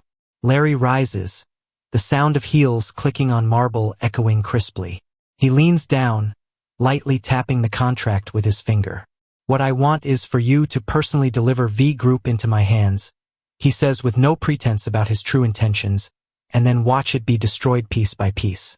Victoria's fingers tremble against the contract. She knows what this means. Handing it over would mean V Group's legacy will completely change hands. Not handing it over means she loses any chance of making things right with him. Watching her struggle, Larry suddenly becomes bored. I'll give you 3 days to think it over. He turns and walks toward the window, his back cold and distant. But remember, Victoria, he says without turning back.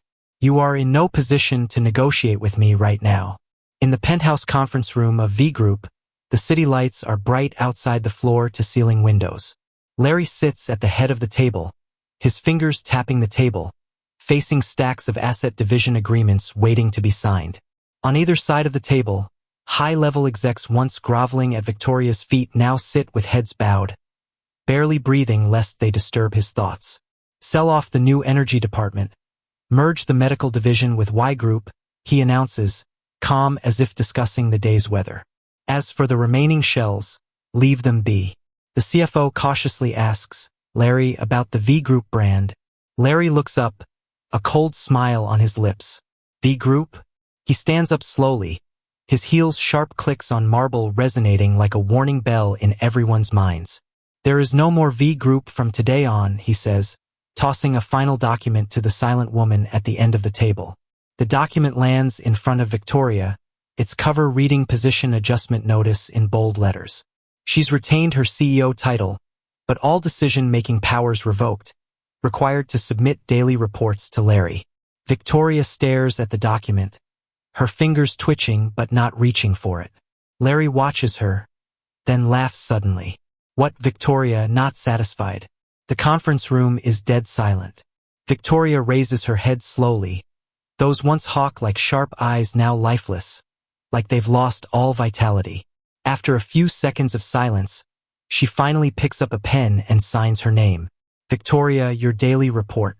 The secretary places a file on her desk with a respectful tone, though sympathy leaks through their eyes. Victoria numbly flips it open. V Group Maintenance Progress Report. It details the number of times the company sign is polished daily, office plants being watered, the number of visitors at the reception desk 0. She closes her eyes briefly and signs her name. It's Larry's demand. She had to sign with her own hand to confirm she was seriously running this shell company every day. In the open-air cafe, Larry was carefully cutting the steak on his plate, the knife making a slight noise against the porcelain. Your steak-cutting skills are still so aggressive, Stella chuckled, reaching over to take his plate and naturally cutting it into small pieces for him, as if dissecting an enemy. Larry raised an eyebrow. Maybe it is. Stella pushed the plate back and lightly touched his hand. How does vengeance taste? Larry looked out at the lake, where sunlight scattered like a million pieces of gold foil. Emptier than I imagined, he said softly. Stella watched his profile and suddenly asked, "There's an astronomy exhibit tonight. Want to go?" "Astronomy exhibit?" "Yeah." She smiled slightly. "You once said you loved stargazing as a kid." Larry paused. He did say that long ago on a drunken night. He didn't expect her to remember. Under the planetarium's dome, Larry gazed up at the simulated galaxy slowly moving. Stella stood behind him, looking at his silhouette. "That's Altair from Aquila," she explained near his ear. "In legend, it can only meet Vega once a year." Larry chuckled.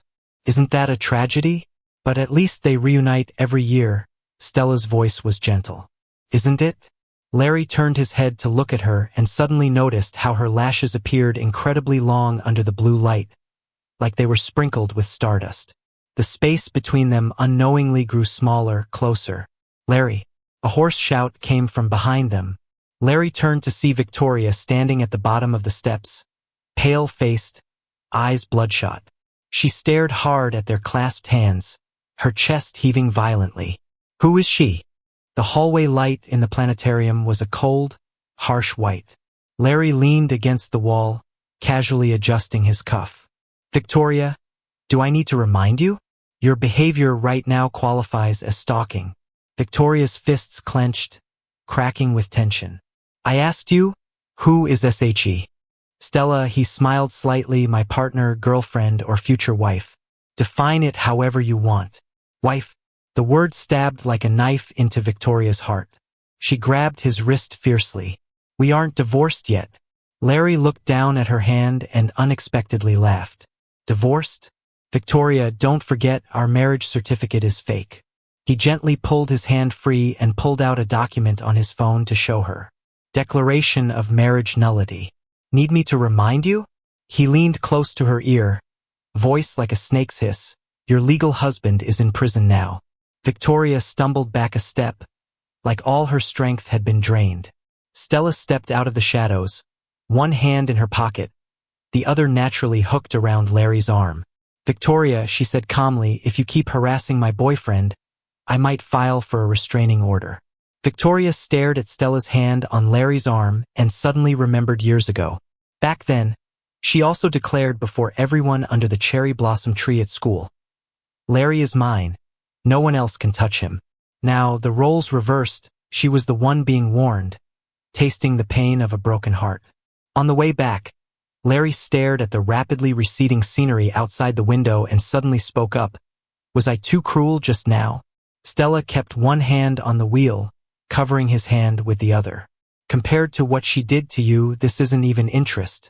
Larry looked down at their intertwined hands, suddenly realizing. Somewhere along the way, revenge stopped being the only reason he kept going. The sunroof of the car slowly opened, revealing a sky full of stars.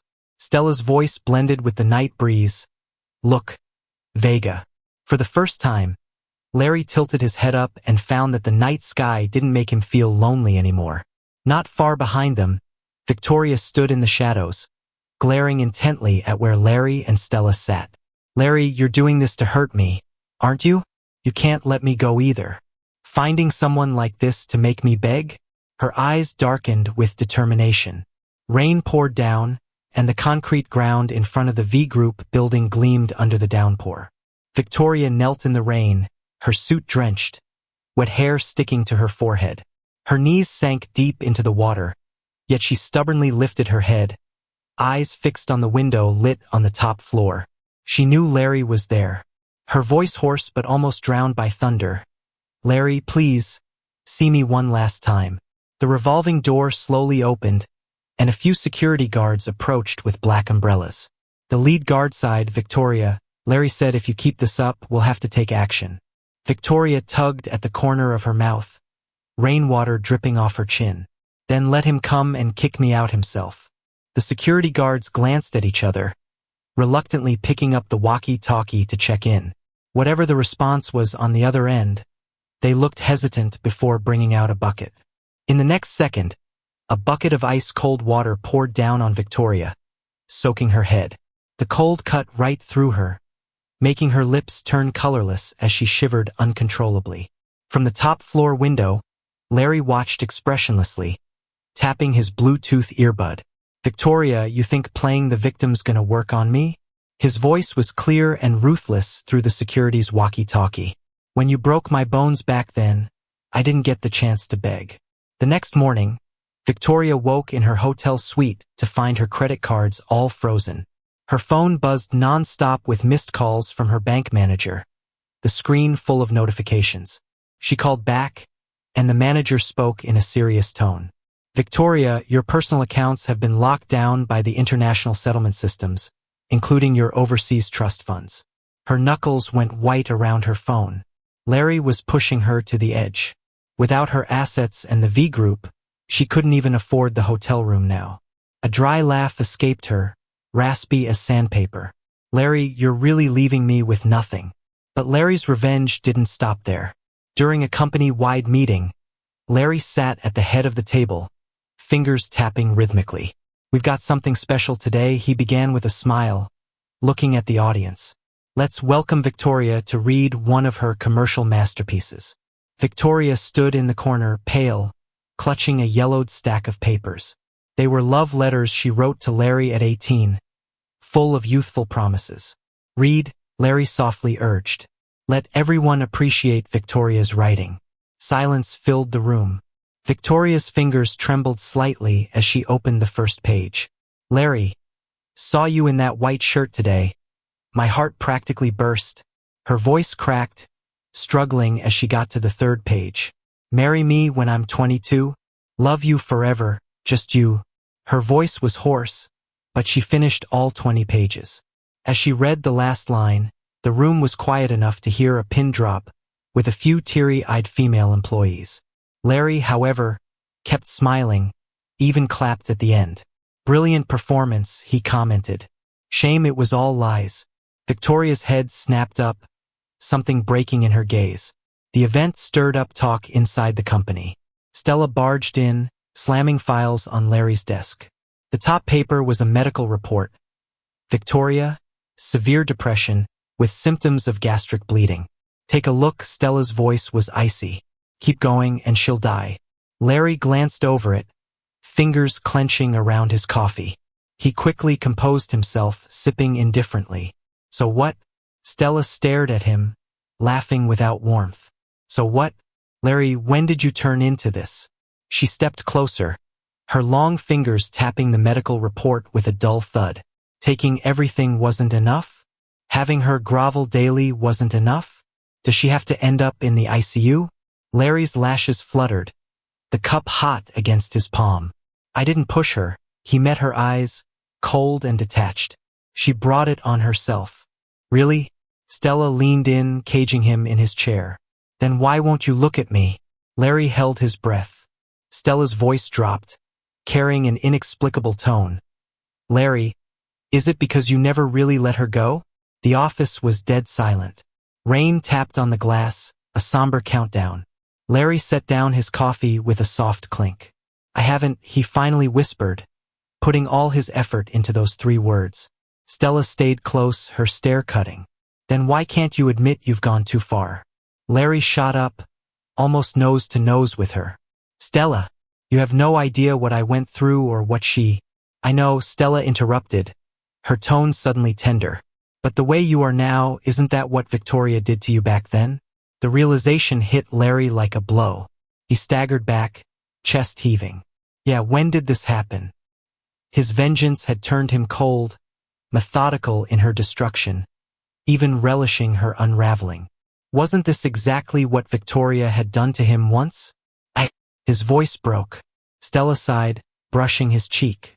"Hate burns long enough, it consumes you too."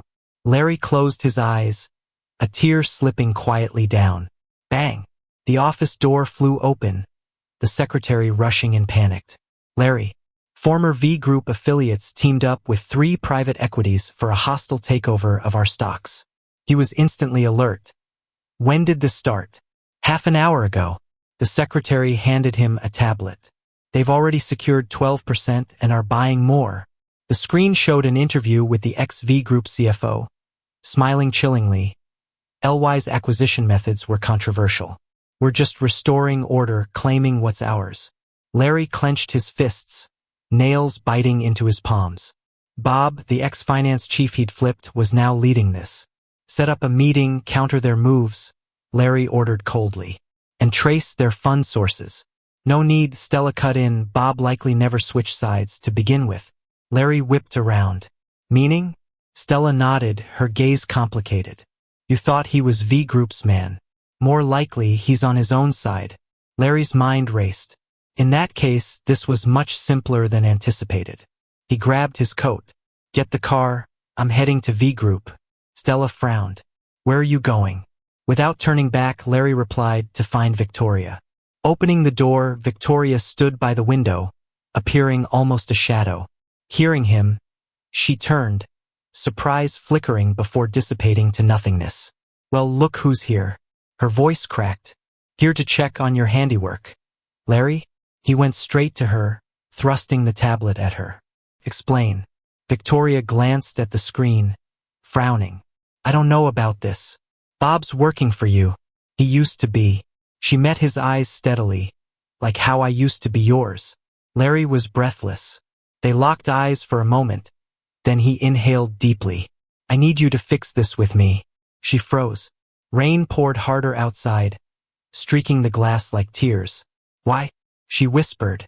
He paused before giving an answer surprising even to himself. Because you're the only one who understands the former V Group inner workings. He wasn't admitting the whole truth. Half of V Group's old management was under him. But he wasn't ready to confess that seeing her medical report cracked something within him.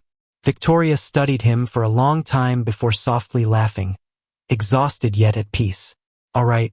She pulled a file from her drawer and handed it over. Here's V Group's old network and leverage points. Enough for you to turn the tables. Larry scanned the document, pupils narrowing at its detail. Clearly wasn't prepared overnight. You anticipated this? Victoria didn't answer. She stepped to the coat rack, retrieved a blazer. Let's go. Before I forget how to be Victoria. Her posture straightened, a glimpse of her former sharpness. Maybe this was the last thing she could do for him. In the V Group conference room, Larry pushed the final documents across the long table. Your severance packages have been processed, he addressed the roomful of veteran employees. From today, there's no further link between you and V Group. The once CFO stuttered, but Larry, we've been with the company for 30 years, which is why you get double the compensation and leave with dignity. Larry's fingers drummed the table. Unlike Henry, who counts stitches on his face from a cell. The silence was immediate and deep. Corner of the room, Victoria hung her head low, her suit still carrying the dampness from a rainy night. She stayed silent the whole time, like a shell with all its soul hollowed out. Even after everyone else had left, Victoria remained seated, unmoved. Anything else? Larry asked, closing his folder. She suddenly reached out to hold down the files, her knuckles turning white. Is there really no chance for us at all? Larry focused on her hand. There was a fresh wound, a cut from the night before when she had shattered a mirror. He remembered the young Victoria, years ago, scaling a fence to bring him strawberries, her palms cut by the barbed wire, yet she smiled and said it didn't hurt. Do you know what I was thinking in that sack? He murmured. I was thinking, if you just turned around to look at me, just once. Victoria's pupils shrank violently. But you didn't. Larry pulled back his files, so my answer is no. Not even a little. Stella's words suddenly echoed in his mind. She'd said the best end to revenge is to forget completely. He turned to face the floor-to-ceiling window, the sunlight breaking through the clouds and casting a golden hue around him. A few days later, Larry received a video message from an unknown number. On the screen, Victoria kneeled on steep stone steps, her forehead pressed against the stones, bowing every 3 steps. Dark red traces of blood wound down the steps. Her knees were raw and bloody. It was at the temple where he had prayed for her beads years ago.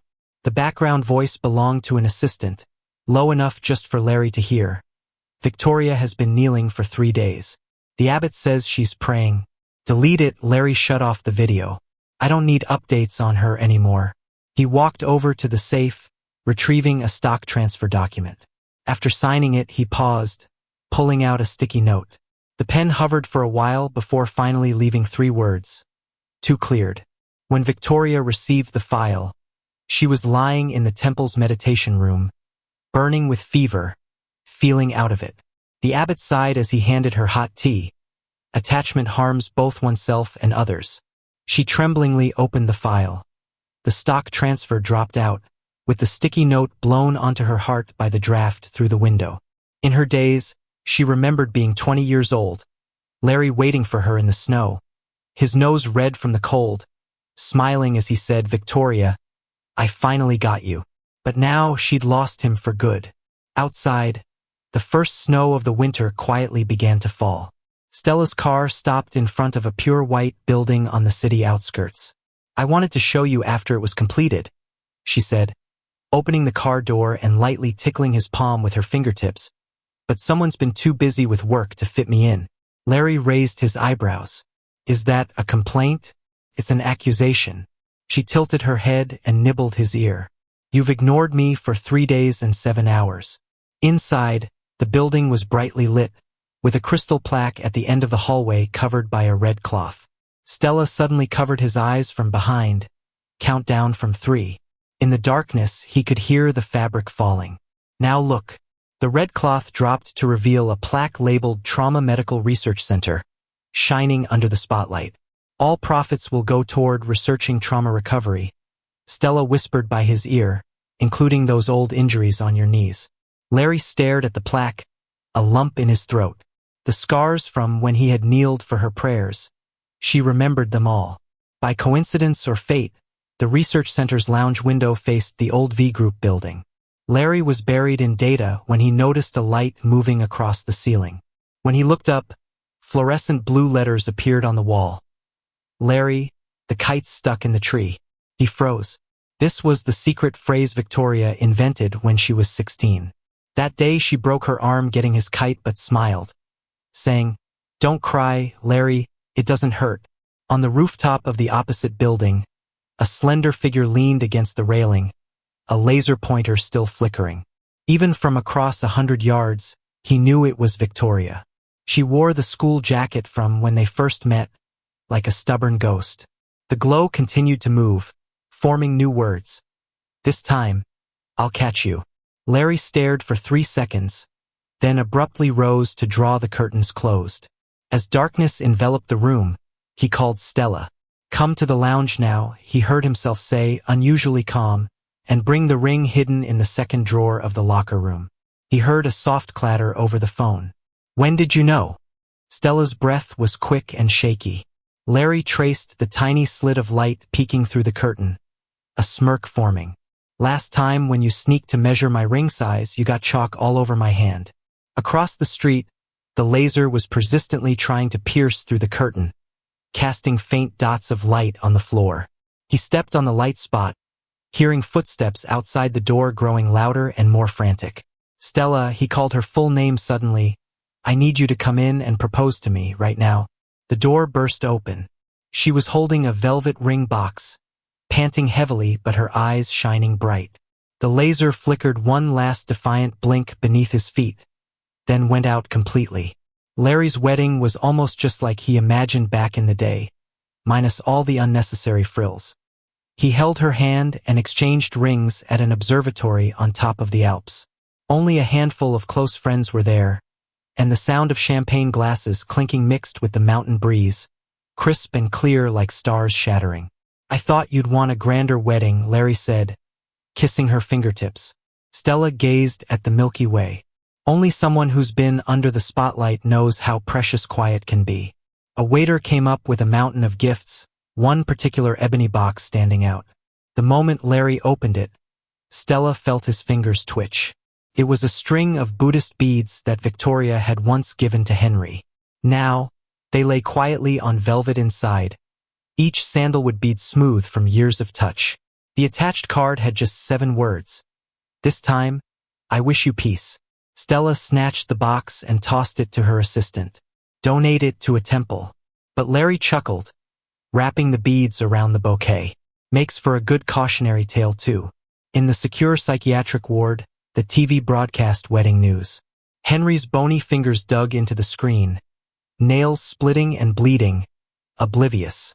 "I'm the one who's her husband," he screamed, smashing a glass. "Look, I'm younger and better looking, right?" The guard watched coldly until Henry, exhausted, collapsed in a pool of his own blood, then dragged him back onto the bed like a rag doll. Patient 0487 had another episode. The nurse wrote in her log, "Self-harm incidents today. 7. Barely after she whispered that, Henry knocked a mirror off the table, screaming, "What is this? Who sent it? Who sent this?" His face, once much like Larry's, was now riddled with savage scars. His right eye barely shut.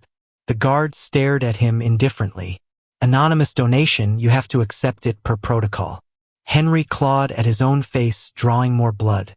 He recognized this mirror. On the frame was a line of tiny engraving. "Look at you now, who do you resemble?" Henry hurled the mirror against the wall, shattering it to pieces. Outside, a raven flew past the bars, cawing eerily like it was mocking him. In a temporary hospital in the African desert, Victoria was kneeling on the ground, dressing a child's wound. The intense sun had burned the back of her neck, and her once luxurious suits were swapped out for crumpled linen shirts. When a little boy shyly offered her a dirty candy, she was taken back to when Larry was 18. He always loved slipping strawberry candies into her textbooks. Her phone buzzed in her pocket, showing a news alert. "LY goes public today. Market value estimated to break 100 billion. As the lock screen lit up, the nurse was surprised to see the typically quiet doctor's phone wallpaper. A boy in a school uniform standing under cherry blossoms, smiling back. As the bell tolled, Stella set off fireworks on a rooftop in New York. "A gift for the IPO," she said, wrapping her arms around Larry from behind, resting her chin on his back. "How does it compare to the time Victoria rented out an entire amusement park?" He turned to kiss Stella. "Not even close. You're 10 times better." Fireworks burst above, illuminating Wall Street's ever-burning lights of desire.